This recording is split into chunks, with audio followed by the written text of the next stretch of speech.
The Punjab Emergency Ordinance of 1958 has been recently amended to make certain offences non-bailable. Here are the key points, amendments and legal implications. Non-bailable offences. The amendments to the ordinance have made forcing the other to beg a non-bailable offence. This means the individual accused of crime could not be released on bail and must remain in custody until the trial.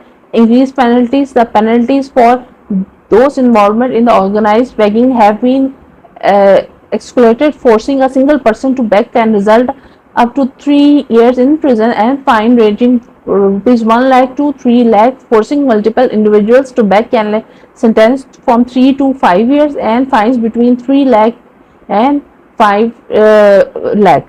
Stricter punishment for vulnerable groups. The law prescribes harsher punishment for the cases involving children and disabled individuals.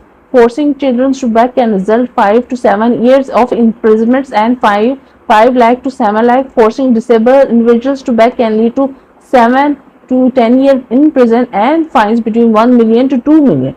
Repeat offenders. The amendment also includes provisions for the repeat offenders who will face double original settlements and fine. Legal and social impact. Deterrence. These amendments aim to deter organized begging and protect vulnerable individuals from exploitation. Human rights. The chances align with the human rights standards by addressing exploitation of vulnerable groups. Enforced effectively.